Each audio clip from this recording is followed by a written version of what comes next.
And here is where I want to draw your attention, okay, कि क्या क्या अलग अलग मटेरियल है और कैसे हम लोग बनाते हैं, हाउ वी मैन्युफैक्चर स्टील, ठीक है। क्योंकि ज्यादातर एप्लीकेशन जहाज पे होता है स्टील का अलग अलग फॉर्म में, लो carbon steel, mild steel, high carbon steel, ठीक है, मीडियम कार्बन स्टील, ये क्या क्या होता है, कैसे कैसे बनता है, प्रॉपर्टीज क्या क्या है, यहां पे मैं आपको लेकर के आना चाहता हूं, ठीक है। ये वाला पेज छोड़ो, स्टील का प्रॉपर्टीज और मटेरियल, हाँ यहां पे। So the problem right now is to clearing MEO class for all 6 writtens and 4 orals ASAP, because you cannot go on ship till the time you do that, and I understand the pressure. So right now how I can help you is, guys, please go for this MEO class for live classes that we have started. I guess there'll be amazing results awaiting you. Apart from that, if you are worried about how will you perform as a 4th year 3rd year on board ship, why don't you invest on 4th year 3rd year excellence package, which is again available on Merchant Navy Decoded platform. ये जितनी चीजें आप ही लोगों के लिए बनाई है, I am waiting that you achieve success and I achieve damn good results. Take care, bye. अब जैसे हमने देखा कि मटेरियल मेटलर्जी जो है दो टाइप की थी, राइट, एक फेरस मटेरियल्स की, एक नॉन फेरस मटेरियल्स की। अब जो फेरस मटेरियल है इन्हीं का मेजर एप्लीकेशन है जहाज पर आयरन मटेरियल्स का। अब ये कैसे कैसे अलग अलग मटेरियल बनता है और इनका क्या क्या यूज है ये हमको देखना है। तो बेसिकली हमको पढ़ना है ये आयरन कार्बन इक्विलिब्रियम डायग्राम, ठीक है, आयरन कार्बन इक्विलिब्रियम डायग्राम और phase diagram, iron carbon phase diagram. तो बेसिकली ये है आपका आयरन कार्बन फेज डायग्राम, ठीक है। हमको I will try to explain how this thing is taking place, how your iron carbon phase diagram is working, और ठीक है। तो आयरन बेसिकली जो होता है वो is a soft ductile iron. Ductility क्या है, प्रॉपर्टी ऑफ द मटेरियल। तो जो सॉफ्ट मटेरियल होगा जैसे कॉपर, उसका हम लोग वायर ड्राइंग कर सकते हैं, ठीक है। तो जो आयरन होता है वो फेराइट फॉर्म में हमको मिलता है, नेचुरली अवेलेबल होता है, अल्फा आयरन बोलते हैं इसको, ठीक है। Here I am just explaining you the simple concept. Iron carbon equilibrium diagram is crucial for understanding the phases and properties of the steel and cast iron. कैसे कैसे steel बनता है, कैसे कैसे कास्ट आयरन बनता है। It shows how with change in temperature and carbon content can affect the micro structure of this materials. तो alpha iron अगर कहीं पर हुआ, या फेराइट स्ट्रक्चर जो होता है वो बिल्कुल सॉफ्ट स्ट्रक्चर होता है, जो सबसे बेसिक स्ट्रक्चर होता है, that can dissolve up to 0.025। अब समझ लो कि ये जो आयरन कार्बन डायग्राम है, अगर सिंपल शब्द में समझें तो जैसे कि ये मटेरियल है, कहीं से भी आयरन ओर को अगर एक्सट्रैक्ट किया जाएगा इंटायर वर्ल्ड में, तो it will be found in the ferrite, alpha iron के फॉर्म में मिलेगा। अब क्या है, अल्फा आयरन के अंदर क्या प्रॉपर्टी है, ये सॉफ्ट है, ये डक्टाइल है, इसका स्ट्रक्चर है बीसीसी। बीसीसी क्या होता है, body centred cubic. Let me just show you, ये देखो, ये है बीसीसी स्ट्रक्चर। सॉलिड स्टेट में 12th क्लास में पढ़ना था, बॉडी सेंटर्ड क्यूबिक। इसमें क्या है कि सेंटर में जो है इसका सारा मास जो है लोकेटेड है, और साइड्स में आपको ये सेंटर में एक मास लोकेटेड है ना, बॉडी सेंटर्ड क्यूबिक। तो जैसे जैसे इसको गर्म करेंगे या हीट करेंगे, मटेरियल्स या मॉलिक्यूल्स जो है एक दूसरे से दूर जाते जाते हैं, ठीक है। तो जब इसका फेज चेंज होता है, जब हीट करते हैं, तो ये बन जाता है FCC structure, phase centred cubic.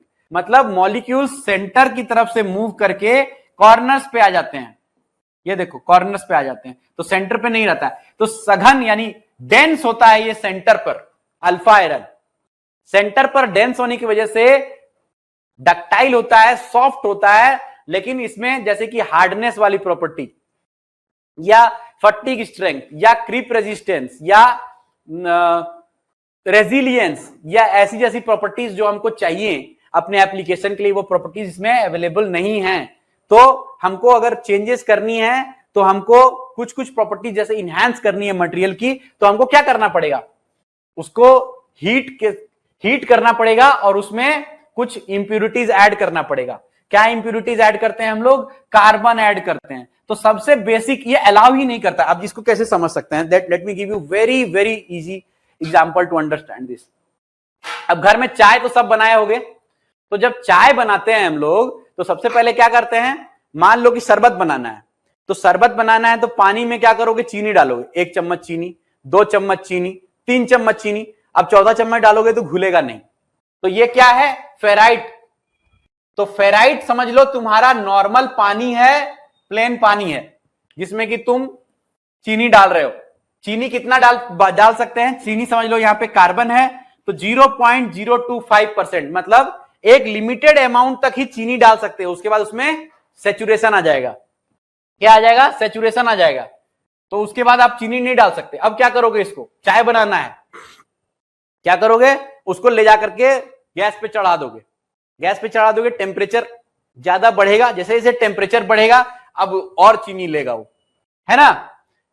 1 चम्मच चीनी, 2 चम्मच चीनी, तो जैसे जैसे चीनी डालते जाओगे कार्बन परसेंटेज बढ़ते जाएगा, लेकिन ये अब और मीठा होते जाएगा, अलग अलग प्रॉपर्टीज। अब ये जो है ना, उसी से आप ये बना सकते हो, चाशनी बना सकते हो, अलग चीज बना सकते हो। अब जैसे पतला था वो सिर्फ शरबत था, नॉर्मल पानी था तो वो नॉर्मल पानी था, अल्फा फेराइट था।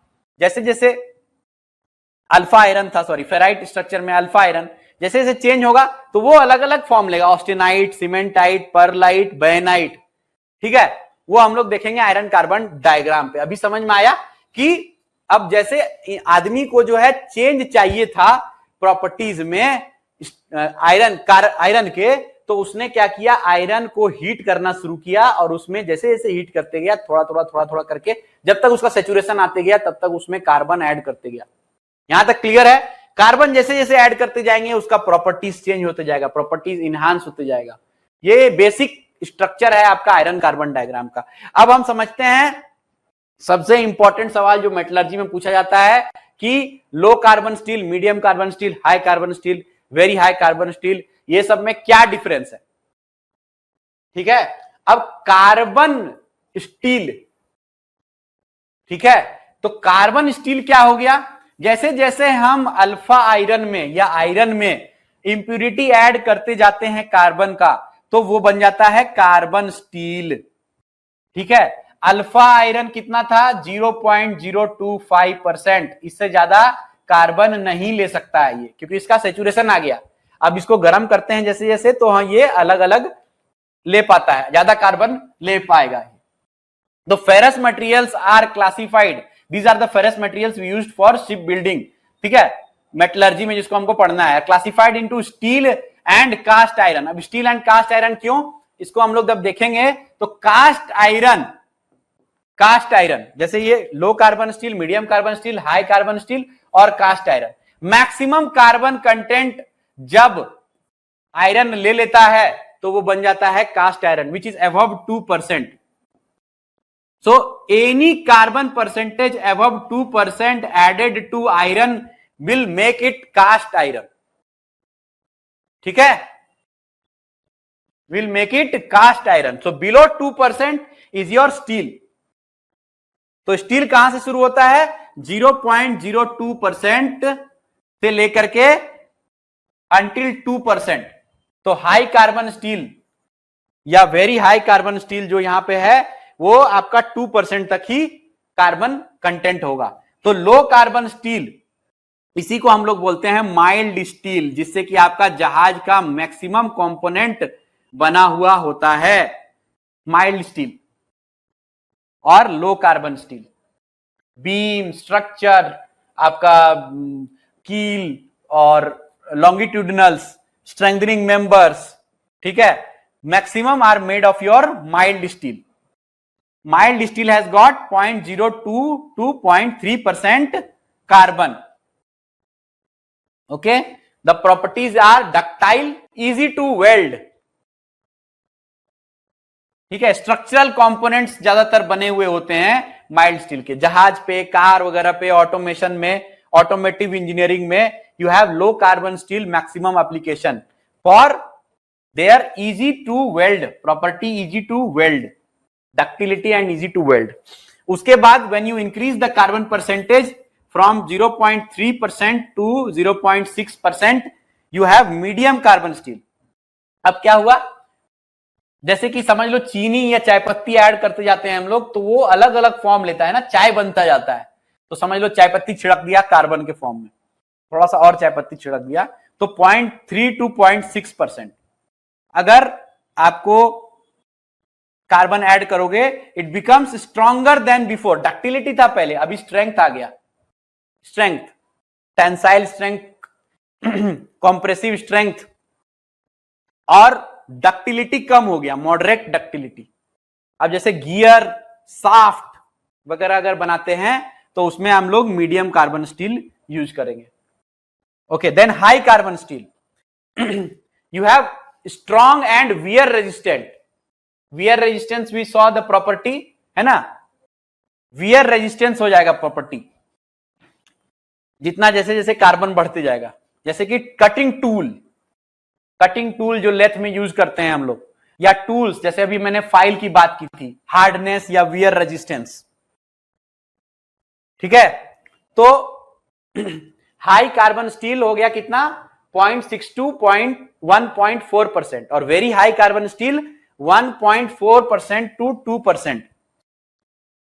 लेकिन इसमें क्या होता है, जैसे जैसे ये प्रॉपर्टी आती है हाई कार्बन स्टील में, कार्बन ज्यादा ऐड करते हैं, हार्ड हो जाता है मटेरियल, बट ब्रिटल होता जाता है, यानी डक्टिलिटी नहीं रहता है, ब्रिटलनेस आ जाता है उसके अंदर, वो टूट जाएगा। तो hardness, as hardness increases, brittleness increases. High is the hard material, वो ब्रिटल हो जाएगा। लेकिन आपका रिक्वायरमेंट क्या है कि मटेरियल टूट जाए लेकिन मटेरियल जो है हार्ड रहे। जैसे कि स्प्रिंग्स या ब्लेड, ये वेरी हाई कार्बन स्टील का बना होता है। कटिंग ब्लेड, कटिंग टूल, कोई पतला टूल, ब्लेड्स वगैरह, ठीक है। तो ये सब आपका high carbon, very high carbon steel. अब इससे ज्यादा जब जाएंगे तो बन जाएगा वो कास्ट आयरन, जिससे कि आपका बना होता है सिलेंडर हेड और अदर इंजन कंपोनेंट्स, ठीक है। यहां तक क्लियर हो गया गाइस? यहां तक किसी को कुछ पूछना है तो पूछो। अब आते हैं हम लोग आयरन कार्बन इक्विलिब्रियम डायग्राम पर, ठीक है। Iron carbon equilibrium diagram I think mostly हमने समझ लिया है, बस हमको बस डायग्राम प्लॉट करना आना चाहिए। एक दो ओरल में क्वेश्चन देखा था मैंने जिसमें पूछा था इसका रेलेवेंस क्या है, आयरन कार्बन डायग्राम क्यों बनाते हैं और क्या क्या यूजेज है। तो बेसिकली हम लोग इसमें वही आयरन के अंदर जो प्रॉपर्टी में चेंज होता है, चाय बनाते हैं, वही है iron carbon equilibrium diagram. Basically चाय बना रहे हैं। अब चाय बनाते हैं हम लोग, चलो तो चाय बनाते हैं तो सबसे पहले क्या करेंगे, ये देखो इस साइड को भूल जाओ, इधर है अपना टेम्परेचर डिग्री सेल्सियस में, इसी को पकड़ते हैं। 723 डिग्री सेंटीग्रेड जो है आपका क्रिटिकल टेम्परेचर होता है आयरन का, ठीक है। तो अल्फा आयरन जो फेज चेंज करता है, पहला फेज चेंज होता है, उसको बोलते हैं आपका क्रिटिकल टेम्परेचर 723 डिग्री सेंटीग्रेड यहां पे। तो ये है आपका कर्व जो हमने देखा था 0.025, ये पॉइंट होता है जिसमें अल्फा आयरन, ये देखो ये ऐसे जैसे जैसे हम लोग हीट कर रहे हैं इसको, आयरन को, आयरन यहां से शुरू किया है 0% कार्बन से, 0.025% carbon is the maximum amount that you can heat, you can add to the alpha iron part, ठीक है। मतलब कि पहले जब इसमें कार्बन ऐड करोगे, जब ये गर्म नहीं होगा तो ये ऐड नहीं होगा, जैसे जैसे गर्म करते जाओगे धीरे धीरे बढ़ाते जाओगे, 0.008% यहां से स्टार्ट करता है। मतलब समझ लो तुम जीरो, इनिशियली जीरो से 0.025% carbon is the maximum carbon you can add to alpha iron. तो आयरन इस फेज में अल्फा आयरन के फेज में रहता है 723 degree centigrade, this is critical temperature. अब इसी का यूज आपको होगा हीट ट्रीटमेंट में। अब देखो ये क्रिटिकल टेम्परेचर से जैसे ही टेम्परेचर बढ़ाएंगे इसका फेज चेंज होना चालू हो जाएगा। तो ये कार्बन अल्फा आयरन से ऑस्टेनाइट, यानी अल्फा आयरन फेराइट था, फेराइट से ऑस्टेनाइट फॉर्म में जाने लगता है। अब बोलोगे कि सर ये डायरेक्ट फेज चेंज नहीं हुआ, तो क्या होता है कि जैसे कि एक कोई मटेरियल है, इसके अंदर बहुत सारा मॉलिक्यूल्स है, तो से कि one part has started to change does not mean that whole material will change at one temperature, so it takes a time। तो जैसे कि 720 से यहां पे अगर फ़ारेनहाइट में देखें 1333 फ़ारेनहाइट से 1670 तक is a time where this complete phase transformation is taking place from alpha iron to gamma iron. You can see this phase, it is written as alpha plus gamma. ठीक है, तो ये phase जो होता है ये अल्फा प्लस गामा फेज है. इसके ऊपर देख रहे हो ये गामा आयरन है, ऑस्टेनाइट. ठीक है, तो this phase, this until from here to here, this part, this temperature is your alpha plus gamma. Then above this there is gamma iron. gamma iron फिर इधर गर्म कर रहे हैं इसको, यहां पर हीटिंग कर रहे हैं. फिर एक चेंज इन टेम्परेचर आता है अराउंड 1420 डिग्री सेंटीग्रेड. तो हम लोग सेंटीग्रेड में याद करेंगे. 723 is your first change, then your 1420 degrees is your second change, around 1420 degree, 1440 degrees around. ठीक है, your second change here. अब इसमें भी आप परसेंटेज कार्बन ऐड करते चल रहे हो. देखो कि यहां तक अल्फा आयरन तक, ये देखो ये 2% का एरिया दिख रहा है, 2%. तो 2% तक ही आपका जो है स्टील है. स्टील कहां है? 0 से लेके 2% तक, ये पॉइंट तक. इसके आगे क्या है? Cast iron. तो मैक्सिमम आप 6%, 6.5% तक कार्बन में, आयरन में कार्बन मिला सकते हो. 2% से लेके 6.5% तक आपको कास्ट आयरन मिलेगा. Different forms of cast iron. Okay, so until 2% you have steel and different properties of the steel will be, जैसे अब देखो, अब यहां तक 0.025% कार्बन था. मेरा फेस आ रहा है. यहां तक 0.025% कार्बन था. अब क्या है यहां पे देखो, इस पॉइंट पे 0.83% कार्बन. यानी हमने यहां से क्या किया? पहले low carbon steel 0.025 to 0.025 to 0.3% low carbon steel. यहां तक आपका होगा लो कार्बन स्टील. उसके बाद मीडियम कार्बन स्टील, फिर उसके बाद हाई कार्बन स्टील, उसके बाद वेरी हाई कार्बन स्टील. अलग अलग चेंज इन टेम्परेचर के साथ अलग अलग प्रॉपर्टी. तो जैसे जैसे बढ़ाते जाते हैं टेम्परेचर, उसके बाद यहां पर देखो ये वाला जो मैंने रेड किया है, ये पार्ट है तुम्हारा gamma phase, austenite iron, austenite. इसके बाद जो है डेल्टा फेज आता है. तो एक फेज आता है गामा प्लस डेल्टा. ये फेज, ये देखो ये छोटा सा दिख रहा है ना. जब ये पूरा का पूरा ट्रांसफॉर्मेशन नहीं होता है तो ये टेम्परेचर तक ये गामा प्लस डेल्टा फेज में रहता है. Gamma plus delta 1492 degree centigrade तक. 1440 से अगर चेंज शुरू होता है तो 1490 तक it is in the transformation phase. Okay, gamma plus delta. उसके ऊपर डेल्टा फेज, और डेल्टा फेज ज्यादा देर तक नहीं रहता. ये देखो डेल्टा फेज, ये वाला है डेल्टा, ये फेज. डेल्टा फेज ज्यादा देर तक नहीं रहता. It starts from here and ends here around 1539 degrees. So 1490 to 1539 degrees. Very not very high, but इतना टेम्परेचर बढ़ जाता है कि now the iron starts melting. ठीक है, alpha is your austenite, sorry gamma is your austenite, alpha is your ferrite, then you have delta iron. Okay, जब ये ठंडा होता है इस साइड तो ये सीमेंटाइट, परलाइट और लेडब्यूराइट बनता है. बट अभी हमको देखना है अल्फा, गामा और डेल्टा. अब डेल्टा फेज यहां से यहां तक है 1539 डिग्री सेंटीग्रेड तक. इसके ऊपर जो हीट करते हैं हम लोग सॉरी, तो ये बन जाता है लिक्विड, मोल्टेन लिक्विड आयरन. ठीक है, तो हमारा फेज चेंज जो भी होना था, जो भी हमने इंप्यूरिटी ऐड करना था, ये से यहीं तक करना था 1539 डिग्री सेंटीग्रेड तक. इसके बाद ये इसका कूलिंग स्टार्ट हो जाता है. ठीक है, तो अब आते हैं, ये हीटिंग समझ में आ गया. अल्फा आयरन, गामा आयरन और डेल्टा आयरन और फिर लिक्विड फेज, ये हो गया 1539 डिग्री सेंटीग्रेड तक. अब इधर हमने इंप्यूरिटीज ऐड करके कैसे कैसे चेंजेस लाए हैं उसके अंदर. तो अभी हमने पढ़ा था लो carbon steel, high carbon steel, medium carbon steel. Okay, तो इधर देखो आप नीचे की तरफ, ये हाइपोयूटेक्टाइड और हाइपर यूटेक्टाइड। तो पहला फेज जो था फेराइट था 0.025 तक, उसके बाद का फेज जो है यहां से यहां तक पेयरलाइट और ferrite.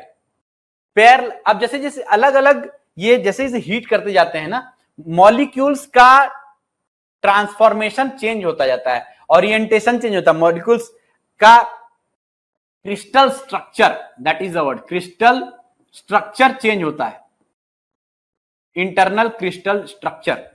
So पेयरलाइट, bainite, cementite, basically we will tell you what all these are, but with change in temperature and change in carbon percentage, these things will take different names, cementite बन जाएगा, पेयरलाइट बन जाएगा, लेडबुराइट बन जाएगा, ऑस्टिनाइट बन जाएगा। और फिर एक बार गर्म होने के बाद जैसे जैसे कूलिंग होगा, इधर वाला कर्व जो है ये कूलिंग कर्व है, बिगिंस टू सॉलिडिफाई, 1535 39 तक हीट किया, फिर इसको धीरे धीरे ठंडा करना शुरू किया, तो ये अलग अलग फिर फेज लेने लगेगा। देखो, cementite and लेडबुराइट, ऑस्टिनाइट and पियरलाइट।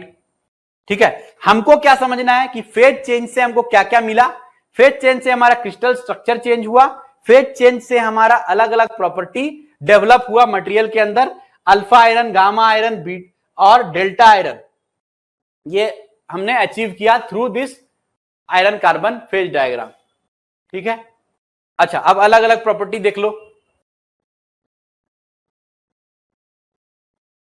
Alpha iron क्या था, सॉफ्ट और डक्टाइल था, बीसीसी स्ट्रक्चर था।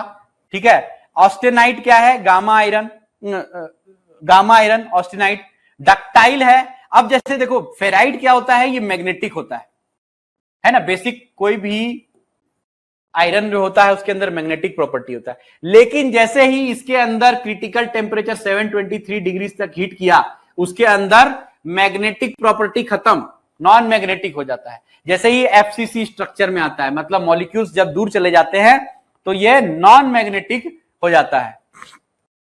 ठीक है, ऑस्टिनाइट। अब ऑस्टिनाइट के अंदर ही आप 2% कार्बन तक डाल सकते हो, यानी अगर आपका low carbon steel to very high carbon steel, low to high और वेरी हाई कार्बन स्टील की बात करें तो वो आपको फेराइट और ऑस्टिनाइट के फॉर्म में ही रहता है। ठीक है, उसके बाद आता है cementite Fe3C, which is hard and brittle. तो जैसे जैसे गर्म करते जाते हैं, टेम्परेचर बढ़ते जाता है, स्ट्रेंथ मिलता है, लेकिन डक्टिलिटी कम हो जाती है। तो अल्फा आयरन के अंदर प्रॉपर्टी होती है सबसे important, ductility and magnetic property, whereas in austenite you have moderate ductility but it is non magnetic in nature. So iron non magnetic in nature हो जाता है जब you heat it up to 723 degree centigrade. Then comes pearlite.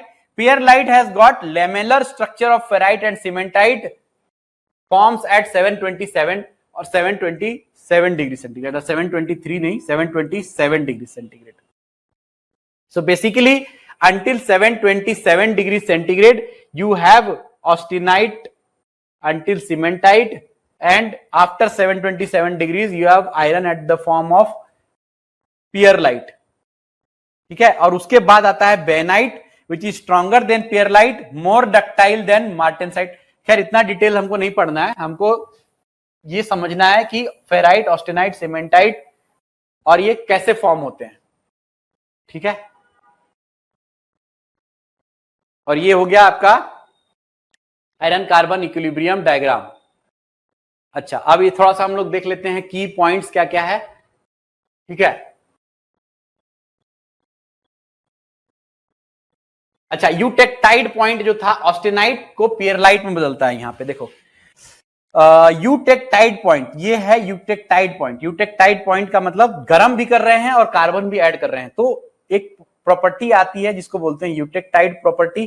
0.8% carbon के बाद आपका iron पियरलाइट और ferrite जो था पहले, वो बन जाता है पियरलाइट और सीमेंटाइट, जो कि यहां पे लिखा है ऑस्टेनाइट टर्म्स इनटू पियरलाइट और ऑस्टेनाइट टर्म्स इनटू पियरलाइट और यूटेक्टाइड पॉइंट।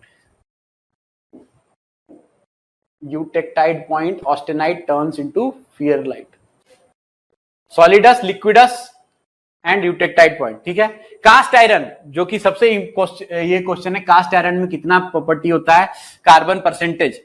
तो 2% हम लोग बस बेसिक याद रखो, 2% से ज्यादा अगर कार्बन ऐड करेंगे तो वो cast iron, carbon content more than 2%। अच्छा, अब इसी में अलग अलग हो जाता है, grey cast iron, white cast iron. Grey cast iron के अंदर ग्रेफाइट होता है फ्लेक्स के फॉर्म में, और व्हाइट कास्ट आयरन सीमेंटाइट। तो आपका जो सिलेंडर लाइनर होता है ये ग्रे कास्ट आयरन का बना होता है। ग्रे कास्ट आयरन के अंदर एक प्रॉपर्टी होती है कि ये जो है लुब्रिकेंट को, या इसके अंदर वो मतलब ये कर सकता है, जैसे कि इसका स्ट्रक्चर ऐसा होता है जिसमें इट कैन रिटेंशन या रिटेन करने की प्रॉपर्टी होती है, लूब ऑयल को रिटेन कर सकता है। ठीक है, इसीलिए इसका ग्रेफाइट फॉर्म में कार्बन का यूज करते हैं इसमें grey cast iron. White cast iron is cementite, white cast iron का यूज नहीं है हमारे इसमें। ग्रे कास्ट आयरन या नॉड्यूलर कास्ट आयरन बोलते हैं इसको, नॉड्यूलर, स्फेरॉइडल और grey cast iron. So basically it is all depending on the amount of temperature you heat it and the kind of impurity or of carbon percentage you add to it. ठीक है, application तो heat treatment हम कल की class में पढ़ेंगे। ठीक है, आयरन कार्बन इक्विलिब्रियम डायग्राम, यहां से हीट ट्रीटमेंट आ जाता है। Iron carbon equilibrium diagram is a vital tool for understanding the behaviour of steel and cast iron alloys. Okay, determines the microstructure of these materials. The understanding is crucial for material selection, heat treatment and controlling the mechanical properties of steel and cast iron. Parts कौन कौन सा है, ferrite, austenite, cementite, पियरलाइट, bainite. ठीक है, और cooling rate martensite. तो हमको उतना कूलिंग रेट पर नहीं जाना है, हमको आयरन कार्बन डायग्राम समझना है, कौन कौन सा स्ट्रक्चर है ये समझना है। और बेसिकली सबसे इंपॉर्टेंट ये पार्ट जो है पूछा जाता है एमईपी के अंदर और मोटर के अंदर, कि कौन कौन सा कार्बन स्टील होता है, क्या क्या कार्बन परसेंटेज होता है और क्या क्या यूज होता है, सबसे कॉमन क्वेश्चन है। ठीक है, क्लास आई थिंक ये आज के लिए एनफ है, एक बार रिवाइज करेंगे। अगर किसी को कोई क्वेश्चन है, कोई डाउट है, कुछ पूछना है तो पूछ लो।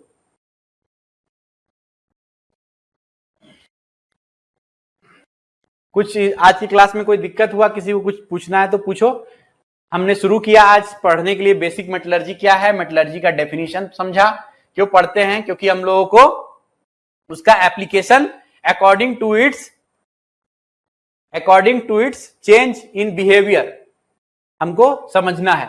ठीक है, कि किस तरह से हम लोग डिफरेंट कंडीशंस में इस तरह के मटेरियल का इस्तेमाल कर सकते हैं। तो basically we have studied about the mechanical properties of the material. What were the mechanical properties? Mechanical properties when the object is subjected to different loading condition, what kind of change it is showing is your mechanical properties. कौन कौन सा था? strength, elasticity, plasticity, ductility, brittleness, hardness, toughness, resilience, fatigue strength, creep, जिसका हमने अच्छा definition समझा fatigue strength और creep का, stiffness, thermal expansion and wear resistance। ठीक है, वियर रेजिस्टेंस एक और प्रॉपर्टी आया था ना बीच में, तो वियर रेजिस्टेंस इरोजन और वियर को रेजिस्ट करने का या फ्रिक्शन को रेजिस्ट करने का जो प्रॉपर्टी होता है। जैसे कि हमारे कटिंग टूल या टूल्स वगैरह में ये वियर रेजिस्टेंस की प्रॉपर्टी होनी चाहिए। तो जैसे जैसे हम हीट करते जाते हैं ज्यादा, तो अलग अलग प्रॉपर्टीज मिलती है, जिसमें कि वियर रेजिस्टेंस हमको बहुत हाई टेम्परेचर पर जाकर के मिलता है। लास्ट में जो हम लोग देख रहे थे कि फियरलाइट, सीमेंटाइट और उसके आगे सीमेंटाइट में जाके मिल रहा था ये वियर रेजिस्टेंस। ये देखो, reduces ductility, cementite, wear resistance कहीं पे आया था एक बार।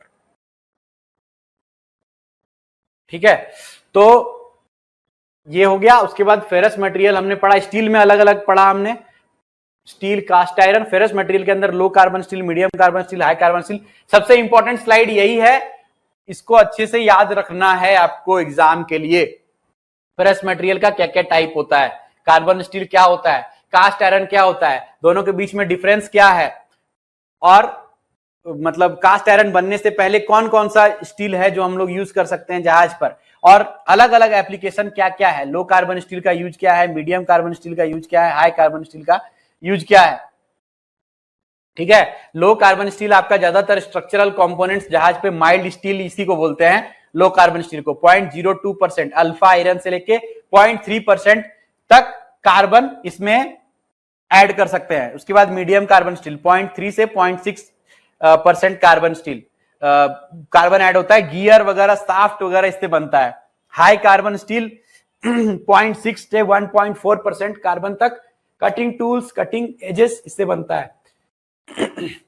उसके बाद सबसे ज्यादा very high carbon steel, wear resistance इसी में आता है, ब्लेड स्प्रिंग वगैरह इससे बनता है। Very high carbon steel up to 2% of carbon. उसके आगे आता है कास्ट आयरन, जो कि हमारा सिलेंडर हेड हो गया, ये सब मटेरियल हमारा उससे बनता है, सिलेंडर हेड, सिलेंडर लाइनर वगैरह। उसके बाद हम लोग पढ़े iron carbon diagram. Iron carbon diagram में कैसे कैसे फेज चेंजेस होता है with change in impurities. So initially it was BCC structure which was magnetic in nature, which was ductile in nature, but as soon as you heat it up, it became FCC in structure with as the critical points came. Critical temperature 727 degrees centigrade or 723 degrees centigrade came, then it changed into from alpha iron BCC structure to gamma iron FCC structure. ठीक है, यही iron carbon phase diagram है। इसमें carbon content क्या क्या होता है, grey cast iron का क्या यूज है, ये हमने समझा, और यही आज की क्लास की समरी है। ठीक है क्लास, अगर किसी को कोई डाउट नहीं है then we will end the class here. Tomorrow for the next class we will study about the heat treatment, types of heat treatment, very important class, miss मत करना इसको। ठीक है, हीट ट्रीटमेंट पढ़ेंगे और उसके आगे टेस्टिंग पढ़ेंगे, इसमें destructive testing, non destructive testing, और एक कंपोनेंट है मटेरियल इंजीनियरिंग में वाइब्रेशन। तो ये नेक्स्ट 2-3 लेक्चर हमारा जनरल पर यही चलेगा। ठीक है guys, okay, thank you everybody for joining, bye bye, take care, all the best.